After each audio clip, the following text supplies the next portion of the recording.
Hello, everyone, and welcome to a new episode of Midweek Metagame. I'm your host, Gabriel Nassif, joined by my regular co host, Edgar MTG. Hey everyone. Today, we're going to be talking about Modern. There was the mocks, there are some interesting mulligan discussions on social media this week. We're also going to talk a bit of Standard. There was a Standard showcase I played. I've been playing a tiny bit of Standard, and Edgar's gonna give us a crash course on through the Omen path, aka Spider-Man set Seal deck, which is the format for next weekend's qualifier, and um, playing next Friday, qualifier next weekend. So I could use it. I'm sure a lot of you probably could find it helpful too. Looking forward to that. Um, Before we get into all that good stuff, if you want to support us, our content will always be free, but you can support us financially on Patreon, patreon.com/midweekmetagame for as little as $1 an episode. I also have some, wonderful sponsors, and Edgar's kind enough to let me shout them out here on our podcast. TCG Player, if you ever need cards, if you're US based, great place to get your cards. And also Ultimate Guard, they make amazing deck boxes, sleeves, arguably the best sleeves in the business, katana sleeves. So check them out as well. Well. Another week. Not, um, you know, the most. I don't feel like I've learned the most, but still played a lot. Streamed most days. There was standard showcase, some interesting results. There's been some RCs I didn't realize until we got on social media for a tiny bit earlier. There was an RC in South America. I'm not sure if there were any others. Do you know? No, I think it was just the one as far as I saw as well. Yeah, just the one I saw someone give me a little I don't know what to say anymore. Just tag me on X. They made top eight was Blue White Blink. I think that's a little short of the Pro Tour though. I think it's only top four for the Pro Tour and maybe top two for Worlds. So congrats, condolences. Slightly tweaked Blue White Blink deck. People have been, it's like these small variations, these flex slots that are kind of impossible to really figure out. You kind of just have to go with your gut at some point and either theory or feel or gut a mix of all of these to figure out the last few slots. If we, as a team of really good players still aren't sure and torture ourselves, surely it's got to be the same thing for other players. So it's normal. Every list is slightly different, but always interesting to see the little tweaks. Um, yeah, I've been playing a bit of Blink. I've been playing the band version was Birthing Ritual, and my results have been decent. Uh, Decent in the prelims. I think I went 3-2 in a league. I started another league 2-0. I went 3-1 in a prelim, 2-2 in a prelim. Didn't get to play it in a challenge yet, but decent results, nothing great. The deck Birthing Ritual's obviously really nice when it gets going, but you don't get the streamline draws with the one drops as much. Um, so on the fence, it was nice to put Alish Norn in play in a matchup like Titan. I do feel like it has a little more game against something like Blue White Control because of Birthing Ritual still being able to function under the lock and find you some pieces to maybe break down their luck, but yeah, nothing transcendent. Um, I don't know if you've played much this week besides sealed. No, not a whole lot. I was gonna ask you about that birthing ritual deck though, just because, one of the main concerns I had with it previously was that I kind of felt like the deck made a lot of concessions to, make birthing ritual better. That kind of made the deck worse overall when you didn't have the enchantment. Did you feel like that was the case when you were playing it this week? I don't think so because you're not really playing cards you're unhappy with. The sketchier looking one might be All Fate Stalker, which is the assassin, the one that exiles creatures. But even that card honestly is pretty serviceable. It's kind of, small sample, but against Titan specifically, it was just, just as good as a Solitude, if not better sometimes. The 4 mana part of the card, just hard casting it, and you're pretty happy to play the Shepherds with Sphelia. It does make it a little awkward when you're sideboarding because you can't really afford to trim on Shepherds too much.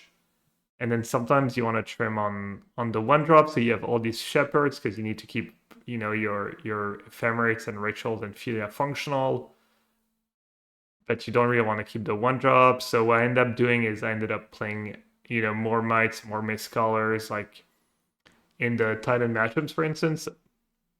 Something we found out was the Blue-White Blink version is that the beat down plan was not very effective, that you usually won the games by locking them out, whether it was, White Orchid Phantom plus Philia, or Philia consigning, using consign for their triggers, kind of going over the top, maybe finding your rest in peace if you have that in game one, and that the beat down plan usually fell a little short between the Grazers to block and just Titan being a fast deck.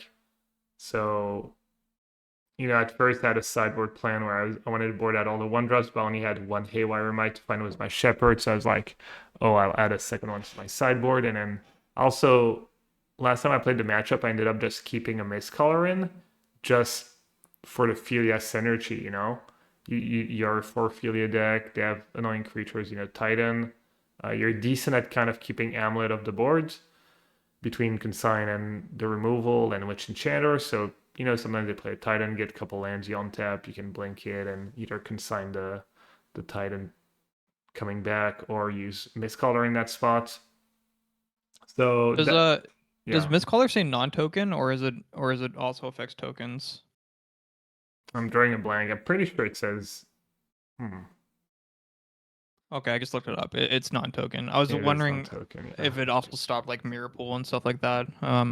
Oh, Which would be another reason to have it in. But yeah, yeah. no, it doesn't work, unfortunately. No, it doesn't.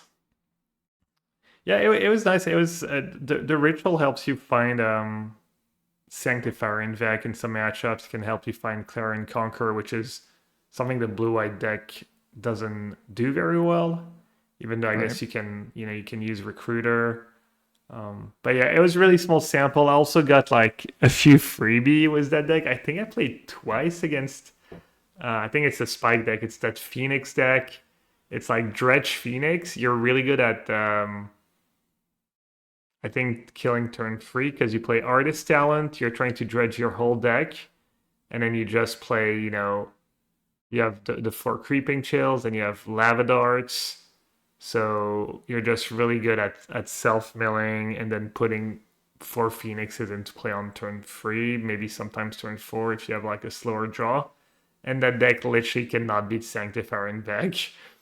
So I mean, it can't really beat a Rest in Peace either, but neither of these cards are very popular. But I just got to play that matchup twice, and I had basically free up in Sanctifier in deck that if I just draw it, they just lose on the Just win spot. the So game. yeah. Yeah. Yeah, that Um, deck ended up top 8 the showcase last week, I think, actually. I don't know if we mentioned that last week, but the it's kind Phoenix of an deck, that's where it interesting. comes from. Yeah, I think there was two people who either top 8'd or got close, but yeah, I remember seeing it. A friend of mine lost to them playing for top 8, and yeah, I mean it's just very explosive and reminiscent of the old dredge decks, but I guess with the artist talent, which is kind of a newer card that kind of propels them. Yeah, I wonder how it does against just a crypt, like if like basically against how it do against Affinity. It is really strange when something like this happens, right? When there's an established graveyard deck already and like a different like people are respecting that graveyard deck or whatever it may be, and then a different deck that's vulnerable to the same hate pops up. It really makes you think about like, how vulnerable is it really, or Are people playing like the wrong type of Hayride? Like, do people have surgicals when they should have crypts instead, and vice versa? Or not necessarily that they should have it instead, but one is good against the deck where the other one isn't. So, Yeah. something to think about there. Yeah, no, it is. I was surprised to see that deck. I just assumed it was a spike deck, but maybe not, or maybe it is both. Maybe it is a spike deck and it did Yeah, well it in could be. the challenge slash showcase. Everything goes back to Spike. Every deck in Modern is a Spike deck if you go back far enough. Yeah, the meme is real. Other deck I tried that I wanted to try was Ely Cassis Jeskai list. It was the quote unquote best performing archetype at the last Pro Tour, but I think it was him playing Jeskai control. Maybe there was another person. I'm not sure what that list looked like, but Ely went 8-2. He was playing Flage combining Riddler, Ephemerate, Flage in the same deck. And that's actually we'll talk a bit about it later, but that's what Nathan Sawyer chose to play in the Mox, slightly different version. But yeah, he kind of took that blue-white blink deck that people were playing, the Riddler, Ephemerate, Solitude, Rav the Sky's more control-ish versions was Force of Negation, and he added red for Discharge, Flage, some sideboard cards. My results were not the greatest. I think I went 3-2 in a league, maybe 2-2 in a prelim. I don't even remember what I played, but I won roughly more than 50% of my matches. I do think was streaming. I messed a bunch of matches up, and maybe my results didn't do the deck justice. It did have some of the flaws of modern control decks where you're playing, you still need things to line up well. Energy still is a tough matchup, I think. I struggled. I got my Flagis Surgical one game. I lost, it was a classic. Like, I think that was a match where I lost to Flage, and then the next game I drew Surgical, and they beat me with something else, and my Surgical was kind of dead, and I drew the wrong reactive cards. I got I didn't draw my own Flage one spot. Anyways, it was to some extent some of the control issues you run into is in modern, but I do feel like the deck is probably quite good. You're fair-ish, but you're still doing really powerful stuff. Was Riddler Ephemerate and Flage Ring of Glory.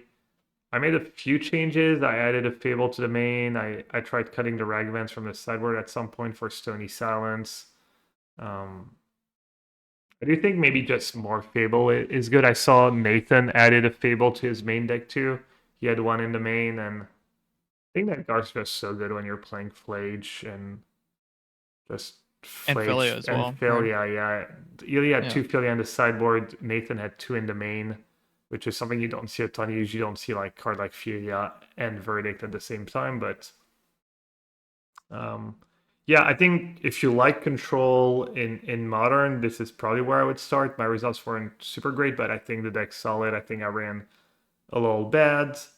Um, it was interesting. Nathan had Knight of the or White Orchid Phantom in the sideboard, whereas Ely played Charmo. I was all surprised. I'm assuming White Orchid is, well, obviously it's better against Belcher, and it's probably better against Titan, but I'm not sure how effective that card is against Titan these days because everyone plays Ice Sail now. People have Ice Sail main, Ice Sail sideboard, they have Zenith to find it.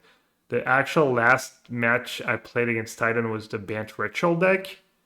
I think I just didn't bring in White Orchid Phantom and from this. I had four in my sideboard, and I was like, I think maybe I brought in one. I'm not saying it was correct, but I was like, you know what? I'm just gonna try and beat them. Was just finding Elish Norn, having Solitude for their creatures, removal consigns. Philia just it felt like just kind of underwhelming, honestly.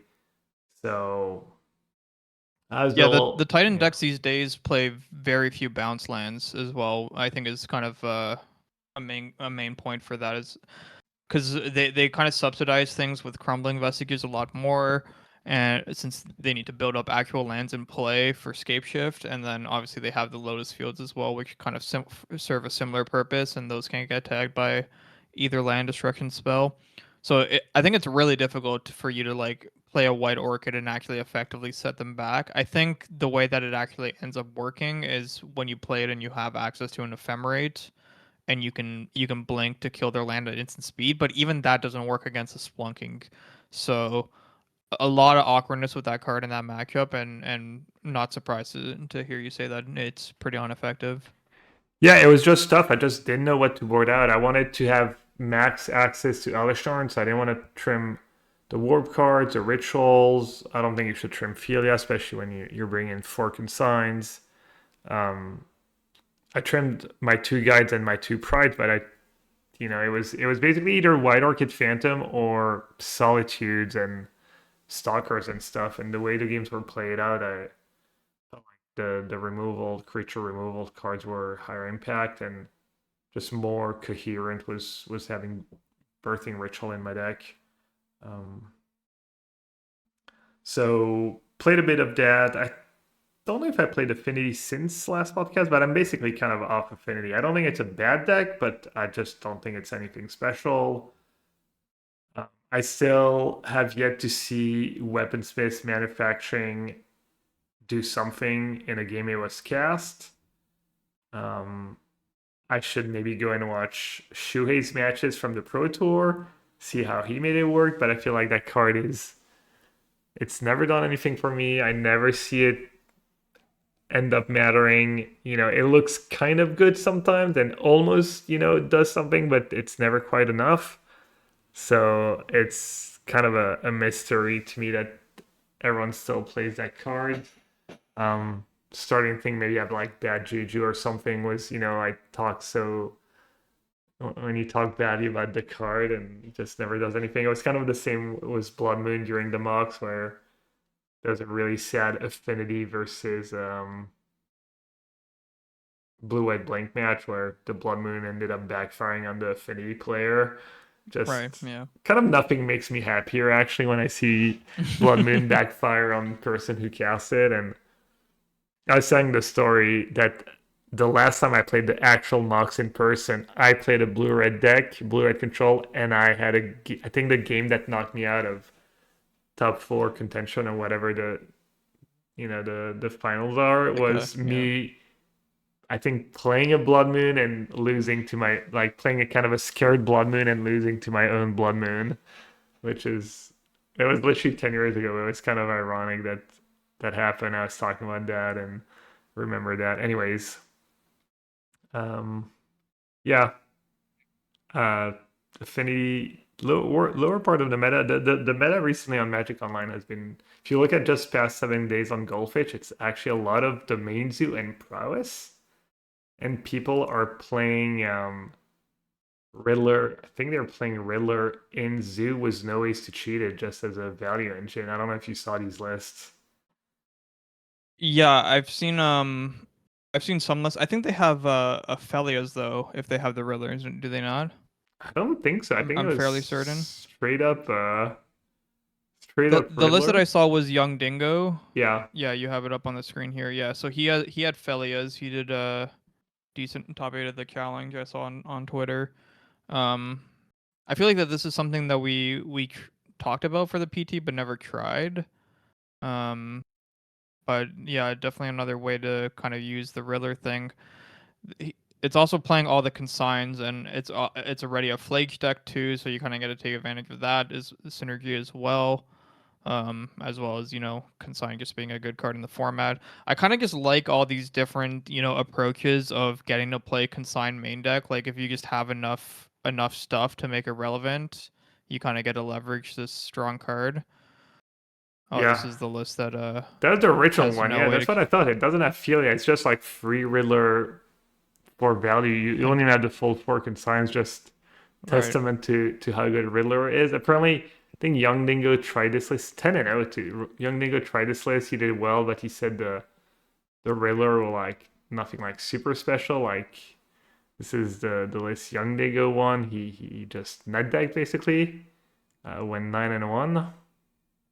So maybe it's just Zoo, regular old domain Zoo without the Frawl is in a decent place right now. And kind of doesn't really matter how you build it. Yeah, it's strange to me to have the Riddlers without any way to take advantage of it really, because like how often, like even playing the Goryo's deck with consigns in the main, like you don't really consign that trigger all too often. Like that's kind of the backup plan. Maybe when it's your only option, you end up doing it more. But it's surprising. But yeah, I agree with the testament of Zoo being good in general. I think Zoo is one of the best decks against Goryo's, so that kind of makes sense. Hmm. Um, it's if we look at the metagame more generally recently, we've been seeing kind of an uptick in amulets, a downtick in Belcher. So I think all of those things are kind of positive for the deck as well. So maybe it's Zoo's time to shine right now. Yeah, how does it do against Titan? I think it's decent. I'm not sure what the stats say, but a fast clock plus a stubborn denial is kind of just a big deal for a lot of these decks. And you know, Amulet has no removal, so your Ragavans connect frequently if they don't have a Grazer and you don't have a Lightning Bolt, even if they do have a Grazer. And the versions that are playing the Thrall as well can be really annoying for Titan as well. Yeah, Consign's pretty good to against Scape Shift, right? We discussed that a decent bit already, but you It can, is sometimes, yeah. It depends on the setup, but it can be strong. yeah. And against Titan itself too, right? Like if you have, because they have Lightline binding, so if you have ways to remove the body afterwards, being able to consign the Titan trigger can win you the game. It's definitely more my speed. These build was, actual good cards and not trying to cheese people was Brawl and whatnot. Um, Yeah, so Thrall just seems so good against so much of the meta, but I mean, maybe with the shifts, we're seeing less solitudes. Like blink decks are kind of completely gone, or at least the Esper variants that we used to see a lot. So maybe a lot more reason to get rid of that card. yeah, Uh, Modern still the looks. Yeah, sorry, go ahead. I was gonna say that the prowess numbers are the things that have kind of been surprising me the most, because that's a deck that I think it did. I know it top eight of the PT, but I think it did poorly overall, and I don't really see why it would be strong right now. Yeah, I'm not sure either. I'm not sure why these. I still don't exactly know how do the goldfish meta percentage work? Do you know? Is it just like winners metagame from like lists that show up in the top 32s of challenges or and 5 And leagues? the 5-0s, I believe, as well. Yeah. So So it's, you can see the number of results in the Goldfish homepage. So for example, the past 7 days, there's 33 posted results for Domain Zoo. So that I believe that includes all the challenge results and the League 5-0s. yeah, yeah. It seems like modern's just really diverse. Even though for maybe not a bad transition. If you watch the mock Sunday, I did a little watch party on my stream. There's a lot of big names: Nathan Sawyer, Macwin Sauce, um, a few other like known moto grinders, and it was not the most diverse field in modern. Out of the 8 players, 4 decided to play Affinity. One Yuki Triask. I'm drawing a blank, obviously. You're gonna save Yuki me though. Ichikawa, Yeah, Yuki Ichikawa. He played the subtlety version of Frog the of Blink deck. Esper Blink. Yeah, of Esper Yep. Blink. Nathan played that this guy kind of control Blink energy deck or um, Riddler deck. Tac. There's the winner, the Italian player Zompa, Guglielmo Lupi. He played a really probably the most interesting list. And then the last deck was I forget. But yeah, it was a cool tournament. Sauce won the Vintage Cube part of the mocks, so he qualified for World after the Vintage Cube draft. He did not clear the Modern, so he had to play the finals. The finals was against Zampa, who was playing a really cool Bruce Kill deck was for Vexing Bubble, and then when he got interviewed by Corey, he said that he actually played in Atlanta, and on the way home he was trying to figure out how to fit for Vexing Bubble in a modern deck because he thought that card was just amazing in the meta. And after trying a few things, he realized that the best shell was probably Brute Scale. And then I was telling you that story for the podcast, and you mentioned that our team kind of discussed that at some point, actually. Yeah, so leading into the PT, we were also discussing how strong Vexing Bauble was, and which decks or which Saga shells could play it, and we did actually briefly discuss Brood Scale with 4 Vexing Bauble in the main deck. I know Madness and Luna were working on it for a little while. I don't know what ended up coming of that or why we didn't pursue it further, but obviously did not end up playing it. But I think it's a really smart choice. Definitely makes sense that that would be the best Vexing Bubble shell. It's the deck that um, doesn't doesn't get hurt itself by it at all, and also already wants Saga to be able to tutor it naturally, so you have additional copies when it's super important. And it's also a combo deck that can leverage the fact that your opponents can't solitude you, which is a pretty big deal.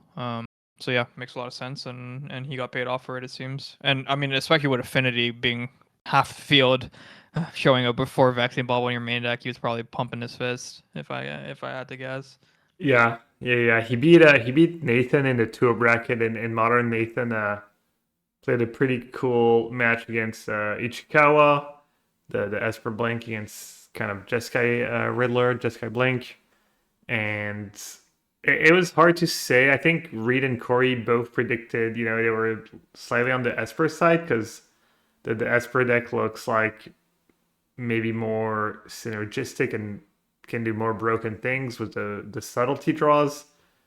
But in the end, I guess Nathan was kind of able to pick pick that deck apart and kind of I think Flage kind of did what Flage does and took over the grindy games.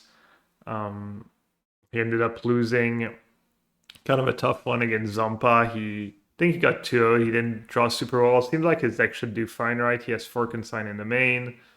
Um, just Rav the Skies and Verdict against Bruce Skill decks usually pretty decent against an Urza Saga deck.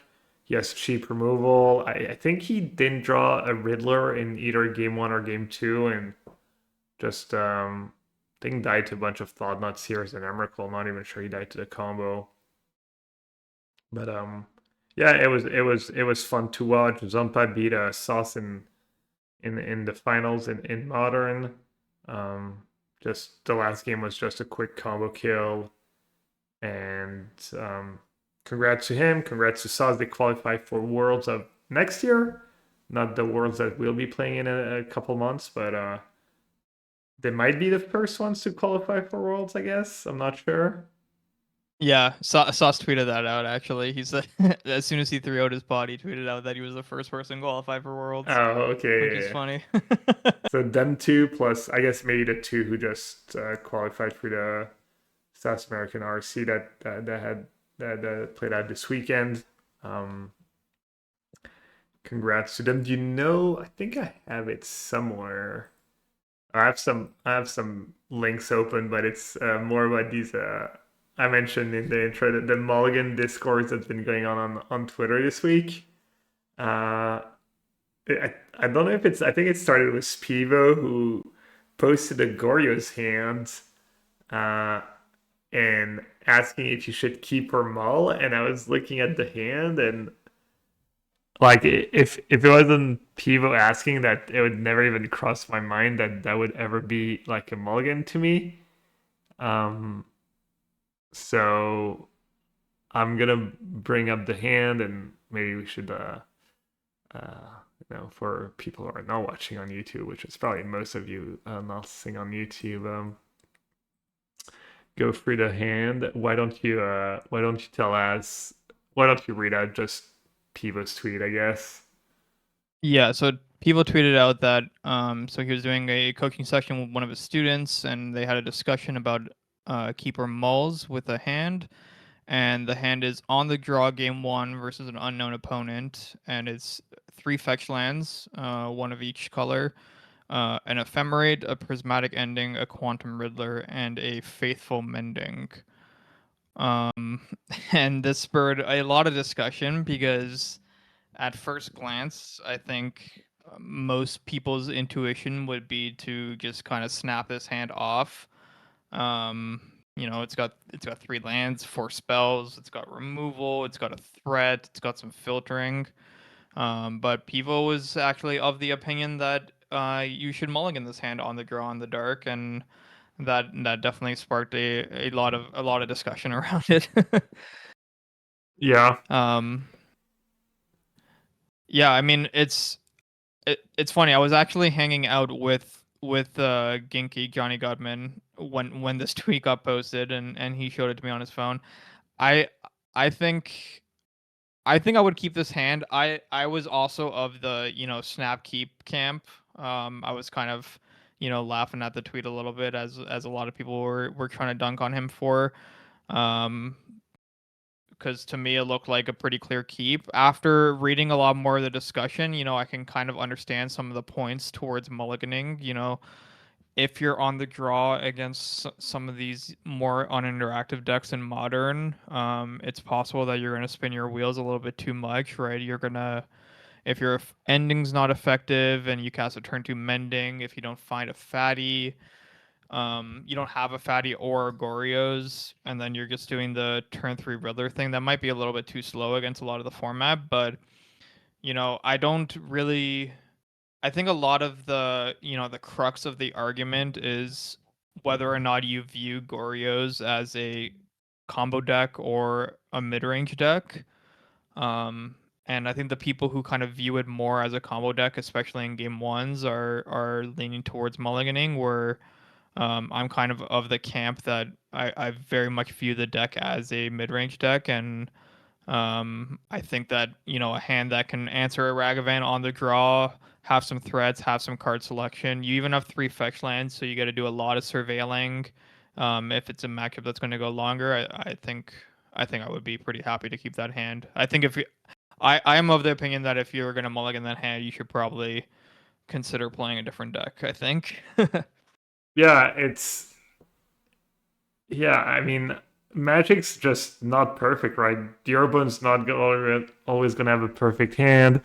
Um, I'm kind of, you know, I guess sympathetic to the Riddler argument that you're a Riddler deck, and we're joking a bit about it on testing. We're saying that actually when you mulligan, you're it's like plus you're just rummaging basically, right? Since you're Right. getting the cards back with Riddler.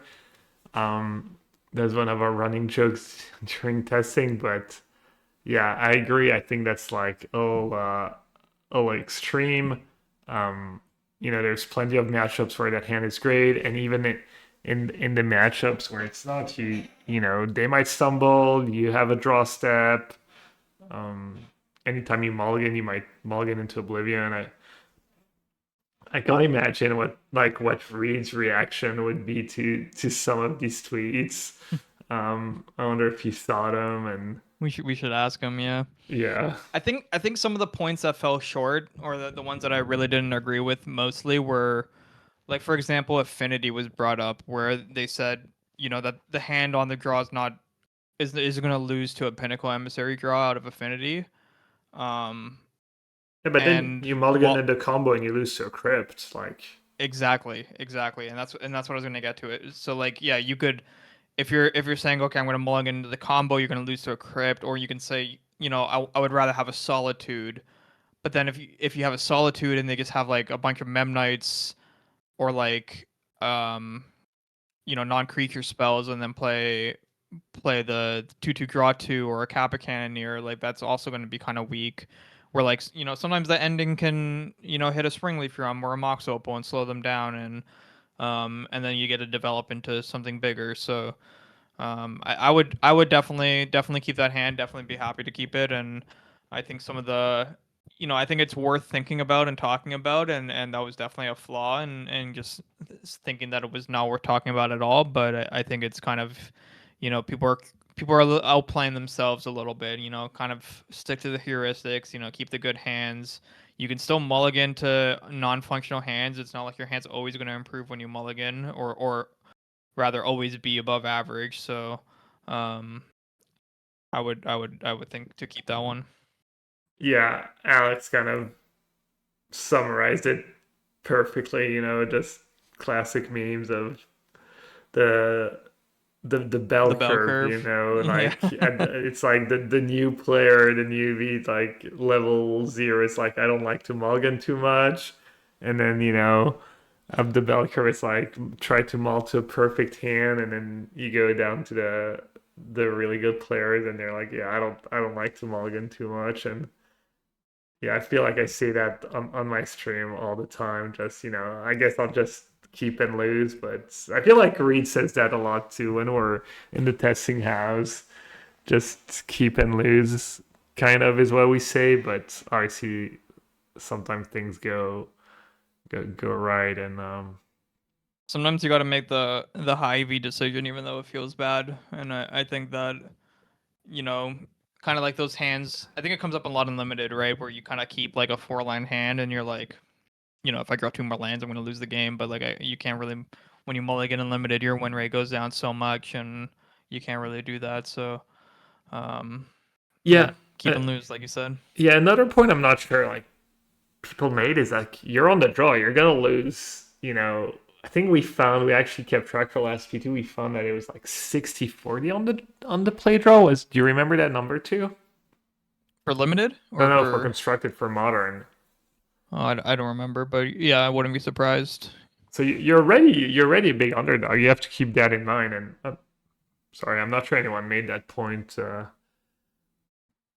in that thread. Anyways, so that was another one was NRG. Maybe we won't go over that one. And then Doomweek posting one was Affinity that I thought was like just not the most exciting hand, but it was like fine. It was like turn one warping and Memnite, turn two play Saga Munition, and then you start making Saga tokens. You get, I mean, that hand's like gonna be fine in some matchups and gonna be great if you get lucky. Um, I don't know. I mean, Affinity doesn't really mulligan that well either, in my opinion. Um, so Yeah, but also it kind of has like this super high top end, which kind of makes you more inclined to mulligan, I think. Just because some decks are so weak to cap cannoneer, but it does require a critical mass of cards, so it can be difficult in that sense. I thought the Doomhake hand was at least a little bit closer you're than some you're of the other discussions we were having. but was it on the play on the draw? Because on the play, I feel like I'm just happy to have the hand. I'm excited to just have turn free, turn two Saga into a third land with some artifacts and some other stuff going on. And on the draw, you've got that extra draw step, and you could, any zero in your hand like becomes like Yeah. better. Obviously, if you draw a Mox Opal, you have like a busted hand. I think it was like you get to cast Thought Cast on turn one after making a bunch of artifacts into so. Right. Yeah. He posted it as a theoretical play or draw. If that would Mm. just change it, but yeah, it was Like it was Spire Bluff, Saga, Sink into Stupor, Emissary, Memnite, Weapons Manufacturing, and Thoughtcast. yeah, like Um, nothing to make. I wasn't even sure. I thought it was maybe a troll, but then the hand was like it was like fine. It was not like a great hand or anything. So I figured it was not a right. troll, but I'm sure you could have had some fun with it, like post some hands and let people figure out if you're trolling or if you actually mean it and stuff. But That's what yeah, I thought what people was doing, to be honest. yeah, I think yes. I'm not gonna say in general people mulligan too much, but that's definitely something I notice a lot on my stream and happens a decent bit when I lose after keeping like borderline hands where people say they would have mulligan after the fact, maybe be a little result oriented, maybe not, but yeah, you lose so much EV mulliganing. I will say Riddler, is makes it like pretty interesting though. I was joking the other day on my stream that they fixed mulligan. Not only do we have a good mulligan rule now, we've had that for a good while. But now they just printed Riddler. You just put 4 Riddler in every deck, and it fixes your mulligans. Doesn't matter if you mulligan 6 or 5, you can always recover. Yeah, you always go back to 7 eventually, as long Yeah. as you've got Riddler in your deck. It's like a guardian angel protecting you from the mulligans. Yeah. So I know I'm probably still gonna be playing a little modern. I think modern's a great place right now. I might try some meme decks, maybe a spider deck, maybe keep playing a bit of just bling decks. I've had people ask me about the bling deck. I have a sideboard guide in my Discord. So the way you have access is you have to sub to my Twitch channel, twitch.tv/yellowhead. Then you have to join my Discord. You link the Discord to your Twitch channel, and then you get access to my subscriber only part. And posted a sideboard guide was 10ish matchups, some tips for some matchups. I put in our testing results from the PT, like internal testing results, so good player against good player. Not the crazy 20 pages guides, but if people are looking for a resource for blue white bling, that's definitely a good start, and it's going to cost you $5 or whatever. Um, it's cool to see the deck still doing well. I was all like pessimistic about it and skeptical it would hold up in the meta, but might be fine. I think Pride's probably a decent matchup. Sanctifier is good there, and the Pride stuff. I mean, I think that matchup's just like probably pretty positive, and then I think the Zoo matchup's probably fine as well.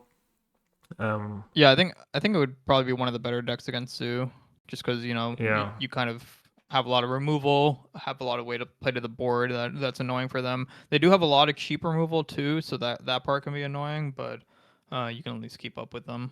yeah. The Titan matchup I've not found too awful either. It's swingy, but I've won my fair share, and I still see most people cutting the rib from the main. Still think it's a mistake, but um, no, it's good. It's cool to see that deck still holding up. Um, I think Titan was the deck that won the South American RC2 as well, right? And we're gonna see more developments as these RCs go on. But I'm yeah, pretty sure Mistaken. I don't remember his actual name, but I know he goes by Mistaken on Moto and Twitch. I think he was the I one who always won it. read that as mistaken for some reason. But mistaken makes a lot of sense. Yeah, mistaken takes it down as Amulet Titan. Is he one of the like diehard Amulet players? He is, yeah. He's been playing it for a long time. I remember him kind of being one of the bigger voices for the deck, like over the COVID era, Yeah. um, like with Dryad and stuff. So, yeah, he's been playing the deck for a long time.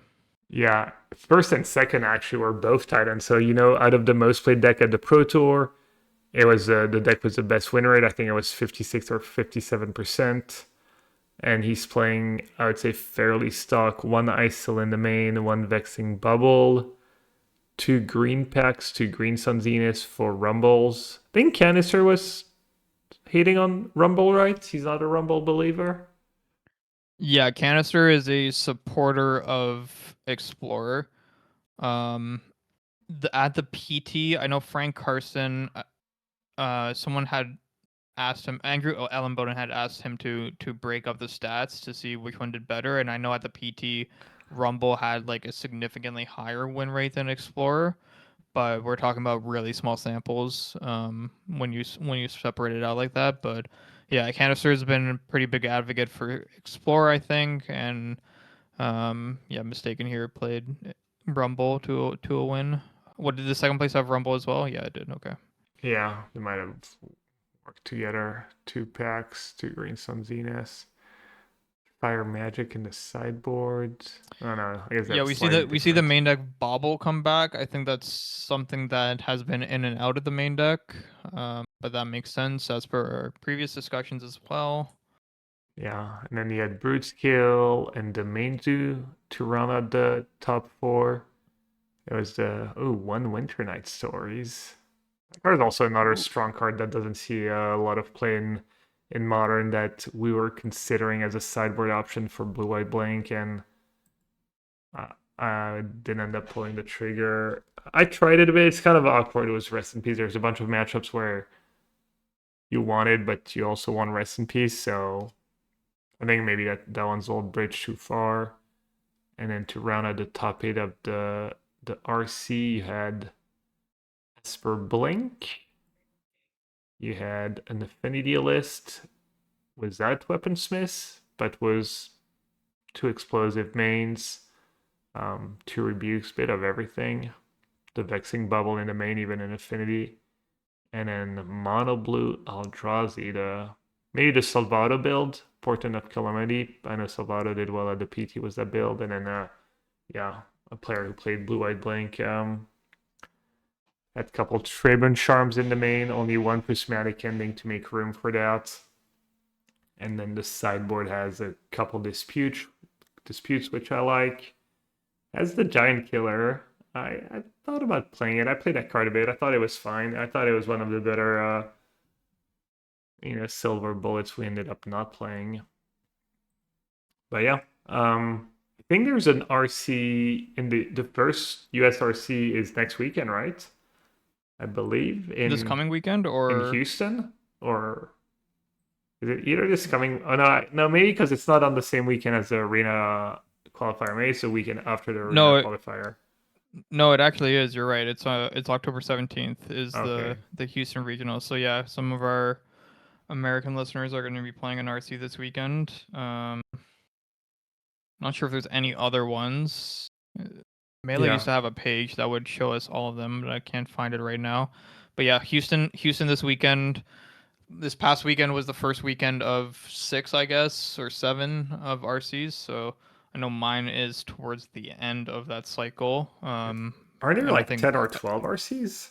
That's way more than 6 or there are 10 or 7. 12 RCs, but I think only like 6 or 7 weeks of them because Oh, right. they Sorry. overlap sometimes. Yeah.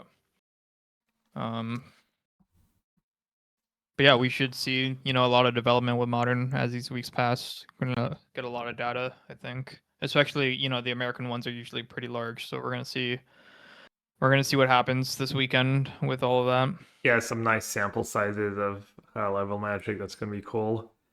Let's Right. talk a bit about standards. I played the standard showcase. Just want to mention the only deck I've really played so far. It's a blue green deck. It's kind of like the Uroborid blue green deck. You just play a ton of cheap creatures. Top deckers was Uroborid, and that was a little different than the stock list because it plays Riddler, which has been good. Um, I mean, 5-3 in the showcase. I've been doing really well against blue red. Is it Cauldron in general? Red is somewhat close, but been losing to control a lot. Even with counterspells in my sideboard, I tried some Planeswalker. Standard is gonna change soon with the ban, so not a ton of I don't know how much we gain about just playing standard right now for testing for worlds. Do you think you're gonna play much standard before the bans? Probably not realistically now that I'm, considering going to move to the RC. But yeah, I'm trying to keep up with it a little bit, kind of see what people are doing. That's neat.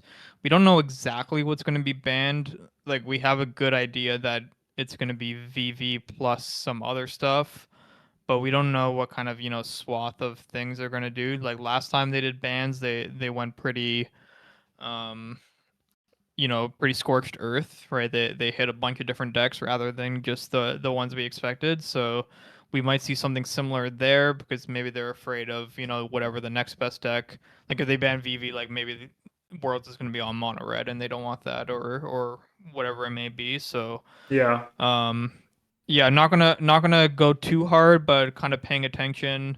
We've seen some neat stuff recently with like the rise of the control decks, both the Jeskai variants and the 4-color variants.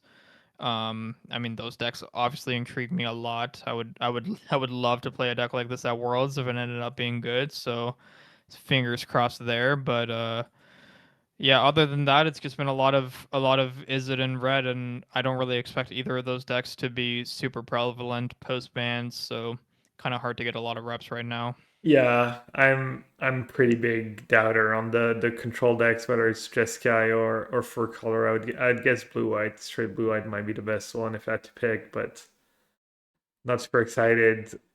I think they might ban a lot of cards again. I think Yeah, I think so. I feel like they should ban profs probably. I think profs just too good with Scholar, too good of a juke, too good of an edge. I don't know. That card is just really frustrating and tough to play against. I think they should probably just ban Riddler, honestly. I don't know. I know they probably don't like banning, the mythic from one of the recent sets, but I think they should maybe just get rid of it right away. I don't know how you feel about that one. I think they should get rid of Nemesis. That card is one of the most frustrating cards for a lot of people who are trying to play quote unquote fun decks. Um, it's really hard to beat for a lot of the green decks. It's just like, yeah, makes maybe red a little too far. If they don't, sorry, go ahead, yeah. Yeah, it's not even just fun decks, right? Like it's just a natural counterplay to an aggressive strategy, right? To have, small amounts of incidental life gain, for example, like a lightning helix even, right? And the fact that you just kind of get to bake in this anti-hate, if you want to call it, into your already natural strategy is kind of, a little bit too strong, I think. Yeah, it combines so well was, it's really nice with Frenzy in some spots. You can ping it with your dragon too. I feel like if they don't want to ban Nemesis, they should maybe ban the 5/4 links. This way, Red doesn't have access to the double whammy of, main deck Nemesis plus the links. Because I feel like you could build, you know, these Sultai mid range or control decks. Same for even blue white sometimes has a lot of non basics, and you could build decks that could defeat the red decks if you don't have to worry about links. You could play some mid range Right. pile with a lot of dual lands and very few basics, and be okay dealing with four nemesis, but the links is just a little too much. Speaking of mid-range decks, do we know if we're getting any more dual lands in Avatar? No, Like, are we? no, they announced It's not the until Lorwyn, right? yeah, we saw I think they were spoiled for Lorwyn, right? Or was it for I was gonna say for the Teenage Mutant Ninja Turtle set, but no, I think they come in Lorwyn, so we're not getting the The other Airbender is Shocklands. like Yeah. all spoiled out, no? Or is it not? I'm not even sure. I don't think it's completely. I could be wrong though. No, no, but I think they previewed the Shocklands in Lorwyn, so Okay. we're Yep. I don't think we're getting the dual lands. Maybe we're getting Yeah. the So we fast can't. lands. You would know that. But yeah, Okay. We are getting the duels and the Shocklands and Lorwyn. I just checked. So yeah. So definitely not gonna see like new color combinations come worlds or anything like that. New supported ones. yeah, it can be interesting when there's a little unbalance, but um, Yeah. going back to the band, so what did we say? We said, maybe Nemesis should go, maybe Riddler should go right away, and then I think they maybe, should probably hit Kaido, in my opinion. yeah, just preemptive. Um, Kind of what they did last time was, what did they do that was? Where like they kind of ban a card from the next best deck of it. I think it was, or Did they yeah, I'm ban not something sure. from Blue Black last time? I don't think no. Blue Black was the only deck that didn't get hit last Okay. time. They ended up banning something from like four different strategies. Like they hit up the Mm-mm-mm. Beanstalk and a bunch of stuff out of red, Yeah, the and mouse I don't remember stuff. what the other decks were at the time, but um, yeah, I expect them to do something similar. And like, yeah, like Blue Black wasn't one of the decks that was hit last time, so it's been kind of relatively untouched. It kind of showed promise of dominating the format before the VV deck, kind of sprung into action. So Yeah. I would expect that if the VV deck went away, that would probably be one of the stronger strategies, and maybe it's going to be a little bit too much. So maybe they want to hit that preemptively. Yeah, I remember thinking they did a good enough job hitting the blue red deck and the red decks last time, and I guess I was wrong. Um, and I feel like maybe they could let Vivian Cotter around if they get rid of Profs and Riddler. What do you think about that? Yeah, I think that's probably true. Maybe not. I don't think you can keep Cauldron and VV together. They're just gonna find some way to abuse that. And I know that you were saying, props is the best juke, and I definitely agree with that, but I just think that that engine is just kind of egregious, and you're just going to continue to create swingy games by having that exist. I just don't think it is without props though. I think props just such a big offender. It works with everything you're trying to do.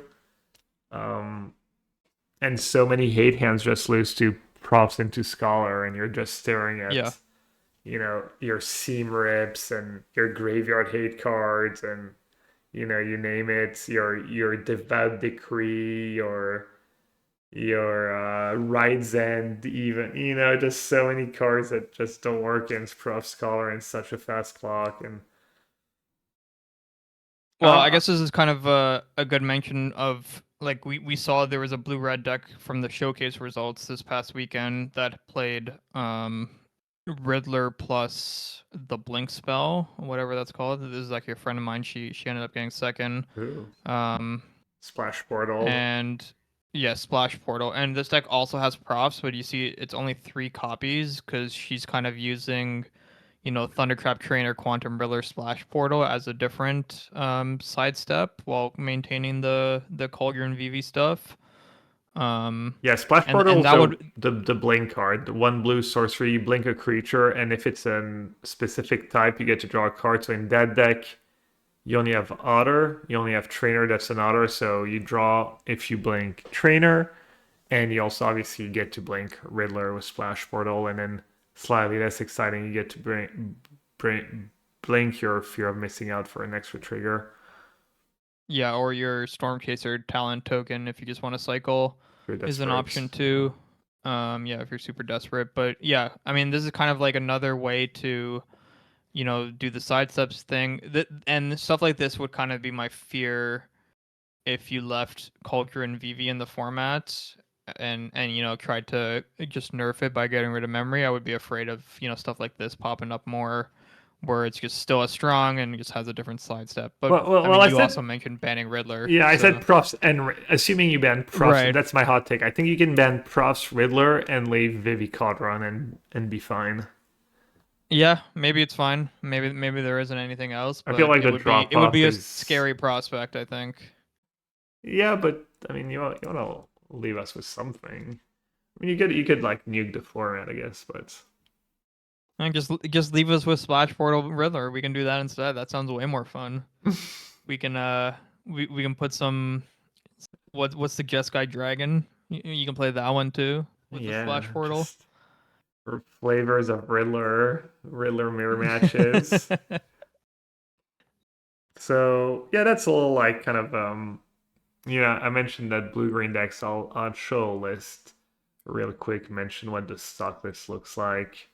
Um, there's a like really low to the ground versions that doesn't play Riddler. That's usually stock was the limited All Star Genomorph Imago to kill people really fast. You can even turn your Uro into base power free and get even more counters right away. Um, really cool card, the Jackal Genius Genesis. That's a 2 mana blue green legend, 2 mana 1/1. It's basically if it's a 1/1 and you play a 1 drop, you copy that 1 drop. If it has two, then it gets a counter, so it becomes a 2/2. And then if you play a 2 drop, you copy that. And basically, you copy a creature if the casting cost of the creature you cast is equal to the Jackal's power.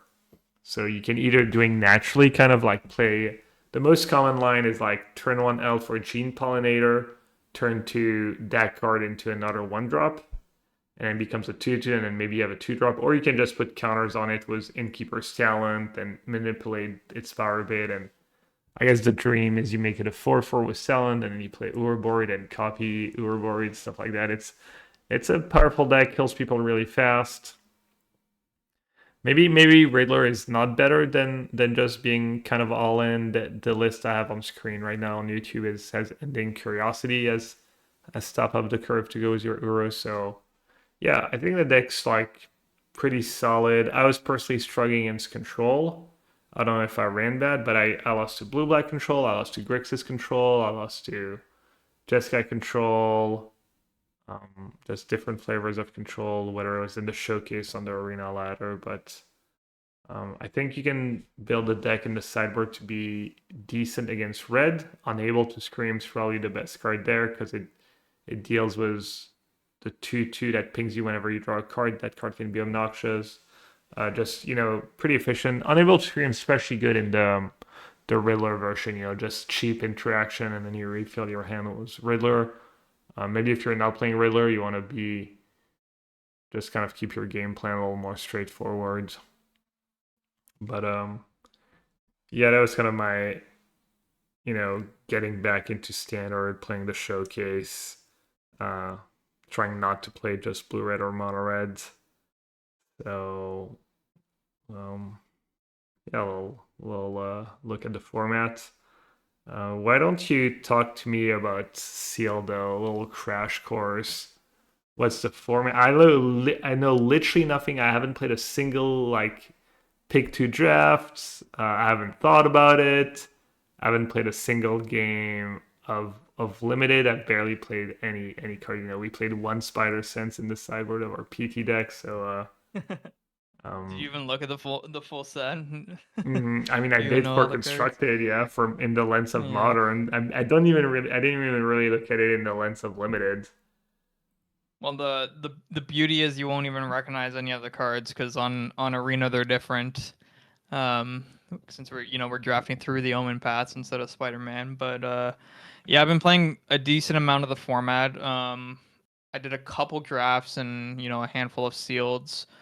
I think the draft format. So normally, I actually think that the draft format and seal formats are typically pretty similar for regular sets. So when I'm testing for a sealed event, sometimes I'm okay just drafting to kind of learn all the cards and all the interactions, stuff like that. But this one being this weird, two pick two, whatever draft format, I think kind of does change a lot of the dynamics. So I've been mostly playing sealed on Arena to test for the event, and the format I think is kind of core set esque, like just kind of bare bones, play to the board, have a decent amount of removal type format, and is not all that super interesting. I think the colors are pretty imbalanced is the main thing that I've noticed, or discovered rather. The vast majority of my seal pools are green, I would say. There's a lot of good fixing in green. At common, there are several Borderland Ranger type cards. There's a 3/1 vehicle for 2 that tutors up a basic land if you pay a green with kind of like a kicker. There's a 5 mana card within Web that costs 3 mana if you return a tapped creature, and it tutors for a basic and puts it into play. So a lot of opportunity for fixing. But I would say that the majority of my decks are either green black or green white base, and then splashing whatever relevant removal or bombs I have access to in the pool. Um, Red I think is by far the worst color, and the one that I want to play the least. The red cards kind of just line up really poorly against the green cards. They're kind of low toughness, aggressive. The green decks have a lot of defensive tools naturally. They also want to play to the board because of in web, so really difficult to make the red decks work, and in that sense also kind of make a lot of the madness stuff work is kind of difficult as well. So typically just been playing nothing cute, good green base mid-range decks that have some late game inevitability. Something that's really cool about the format, I think, is that in web kind of lets some decks have this like unbeatable end game without having to play super bomby cards. So one thing I've been doing a lot is the in web creature that I mentioned that tutors up basic lands. If you have that plus another in web creature, you can kind of just over the course of a few turns tutor all the lands out of your deck, which is kind of cool. Um, How do you because you enable just it? keep in webbing them. You mentioned vehicles. Yes, Is so that you do need a vehicle for what I just said. yeah? There's a 2 mana green vehicle that I think is the best one for this strategy, but there are other options too. Or there's a mana creature, a 3 mana 3/3 that taps any two creatures to create a mana. So that's another way that you can tap your creatures out of combat so that you can pick them up within web. Yeah. Um, What about like so for people who are not gonna have time to do a lot of seals, have you had any good pulls with reds, like, or is red like 100% a trap? I have not had a good pool that has played a lot of red cards. I have played red on the splash or as a secondary color, but like a very light secondary color. But heavy red pools have been either ineffective or not in the cards, basically. What about blue? Blue, I think, is closer to red than it is to the other three colors, but at least acceptable. I think blue black can be a really strong color combination sometimes. Okay. If you have the right support, like maybe a little bit of madness stuff, a lot of good removal in black. There's some good blue black gold cards that connive or elude and give you a little bit of card advantage, or can be like a little bit on the bigger side or evasive. So I think blue black can end up working, but blue doesn't really work well with green, typically, and green is the strongest color, and white is also pretty strong, and blue doesn't really work that well with white either. So, you end up splashing blue a lot in the green decks, definitely a lot more than you do red, Yeah. but very infrequently it's one of your main colors. Yeah. Have you taken a look at 17 lands for that set? I have not. No, Okay. I mean I looked a little bit, but no, I haven't taken like a deep look at it. Probably something I'm gonna do this week. I'm not sure how strong the data would be because, like I said, I think the draft format's a lot different than the sealed All format. right. Yeah, you would have to get some Um, sealed data, s right? yeah, so you have to look at specifically the sealed 17 lands data, which does exist, but the sample sizes are a lot smaller. Yeah, and would you say you're more excited about straight green, black, green, white, or you feel like the when you get the like good fixing and the splash, these decks are better?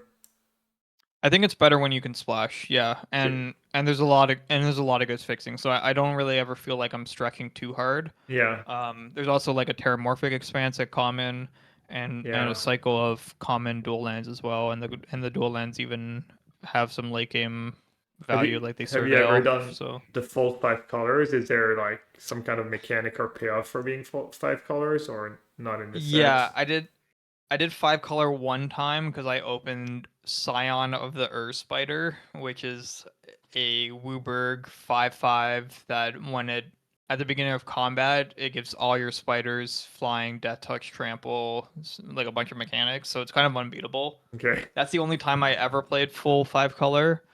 But I've played four color a few times actually. If you have a few Terramorphic Expanses and Yeah. a few Borderland Rangers, I think you can make it work. Is that a mythic, or rare? I think it's a regular rare. Yeah, Would you I've like seen it quite a bit. you think it's in general like gonna be worth it if you have the fixing too? Yes, I think so. I think Yeah. that card's like basically unbeatable. Okay. Like you play it, it gives lifelink. I don't know if I mentioned that. So You like did not, but I if you assumed it might. Yeah. yeah, if you play it and you get a swing in, like it gives itself haste, so you're always getting in for 5/5 flying lifelink. And there's obviously a lot of spiders in this set because it's not a Spider-Man set, but it is. Um, One thing that's kind of weird about the format, I think, is that even though there's 30 spiders in the set, there's actually very little reach, like the actual reach mechanic, because they're actually Spider-Man cards and not actually spiders. But so that's something to keep in mind. I got pretty hard because there's like a 2 mana 2/3 green creature with not with reach actually, and that's what I was gonna say. Like I thought it had reach and and it just doesn't. So flying is actually really good in the format, I think. Being evasive, games get really grindy. Um, a lot of board stalls, and I Yeah. think just any form of evasion is strong. And given what you said, I'm assuming straight white black is probably pretty good in sealed. It's probably fine. I don't know if I've ever had a white black deck though. That's interesting. I didn't consider that. Green is just by far the densest color, and um, Okay, green is so it's kind of good then. Okay, because yeah, you it's when you kind of mentioned really hard not to Abzan be and green. green, kind of reminded me a bit of even that last sealed format where The green decks were pretty good. Like blue black was really good. White black, a lot of my good sealed in Edge of Eternity were white black too. Um, so I would have assumed that white black would come up a decent bit in sealed, but sounds like yeah. Like how so would you say like 90% of your sealeds are gonna be green? Probably not that high, but I would guess like maybe around 70, maybe Okay. 80. Like Yeah. it's a lot of them. Like I'm basically looking for a reason not to be green. Yeah. Um, Yeah, any heuristics, cheat for codes you can give people listening, basically. I mean, you already like, I feel like, gave a good, outlook of the right. format, but Because like there's even like a bunch of comments that I didn't mention, like in green that are just strong and sometimes help you splash other colors. Like there's a 4 mana 4/4 that makes a treasure when it enters. I don't remember if it's common or uncommon, yeah, but and it also can only be blocked by one creature, so it's actually just randomly good in a lot of these board stalls, like even going late, because there's not a lot of like super big creatures, and the ones that there are, you can just remove them. So that one's really good and helps to splash. And like there's a 4 mana 3/3 that buys back a creature or exiles an artifact or enchantment. Like there's just such a lot of yeah, really really strong green comes and uncommons, so it's kind of really hard not to be green, I think. yeah. All right, last question is there any card that comes to mind that's counterintuitively good or I guess bad too, like something that would be good in most formats or would be bad in most format, but that's like different in this one, or Um, like hidden gems or a card hidden that's gem. sometimes there's these cards that we see a lot and every time they're slightly different or they get a little bit better over time, and then it's cards we're used to not playing because they're like historically bad, but then they eventually make a version that's actually like good. Yeah, I would say it's probably some of like the smaller, cheaper creatures. So like, I mean, there's an Elvish Visionary, like that card is always good, but in this format, it's just fantastic because of Inweb. Um, Mm, and then there's a 1 mana 1/1 flying bird in white that, if you have a lot of Inweb cards, is like kind of a premium card, a I city think, pigeon, because City Pigeon, yeah, because my you get to start in invitational webbing so card. so early. Um, All right, yeah, that makes sense. Other than that, I don't remember any card that it's like. Oh, I guess the fight spells are kind of worse than I expected them to be. Because the Um, format's so grindy and it's grindy and a lot of the bodies are like smaller. yeah. So it's kind of hard to make the fights line up in situations where you want them to, or really need them to rather. So probably that. And then there's a rare Broken Wings type card that is just kind of a bomb, I think. Maybe that's unintuitive for some. Um, but yeah, like just a lot of board stalls, and that card is just gonna dominate a lot of games, I think. Yeah, since you mentioned fight spells, is it possible to have too much removal in this format? I wouldn't say no. I don't think there's too much. I think I would just be wary when you're building your deck whether or not your removal is functional for the cards you have, like specifically the fight spells. Okay. Like just be careful. Like, do you actually have enough big creatures to support this? Because normally you would think that like a deck with 10 green creatures would want every fight spell, but sometimes that's not the case because you have a lot of 1/1s and 2/3s and stuff like that, and it just doesn't work out well. Yeah, we're also spoiled with like two pretty good fight spells in Edge of Eternity, Diplomatic Relation, and Close Encounter. Yeah, there is a 4 mana punch spell that's cheaper when you have a CMC 4 or greater in play. That one's incredible. Instant speed. I think two of your creatures fight or punch rather. But then the 3 mana like actual fight spell is like kind of worse than I thought it would be. Yeah. Cool. Well, I don't know if there's anything you want to add about that sealed format or anything else. No, that's about it. Just yeah, just be make sure your deck has a plan for going long is the big overarching heuristic, I would say, like because a lot of the games are gonna go long, so you need to make sure that you actually have some sort of plan for when that happens. whether that be a bomb or some sort of inevitability engine within web, something like that. Yeah, have you gotten decked a few times or decked people? I have gotten decked, yes. Yeah. And I've gotten close to getting decked a lot. There's no like Um, spell or creature that like decent at reshuffle stuff or no, I don't think so. I haven't encountered, but there's also there's no mill cards either. There's one okay. self mill creature or two self mill creatures that actually usually feel like liabilities more than anything else. All right. Well, I guess it's time to put our life on the line. For those of you who are new, Life on the Line is a theoretical tournament. If you win, you live. If you lose, you die. And Edgar and I have to bring a deck from the formats we've talked about. So today's going to be modern and standard, like often these days. Tough. Do you want to go first? I'm guessing you know what you Yeah, I would can go pick. first. I need a second. Why Uh, don't you go first? yeah, you play more of the constructive formats than I did this week, so maybe my opinion is a little bit less developed compared to last. But I mean, in modern, I haven't really. We're gonna get a lot more info coming up in the weeks following, but as of right now, I don't really see a reason for me to play anything besides Goryo's. I'm a little bit worried about Domain Zoo, to be honest, but I think there's some things you can do to start respecting that matchup again, like increasing the numbers of Celestial Purge is a card that I used to play a lot of, that I play few of now. Um, or, just having more answers to Leyline and the Guild Pact and Ragavan in general, whatever that might be. But yeah, still gonna play Goryo's, still my favorite deck in the format, and I think the best deck as of right now. So that would be my choice.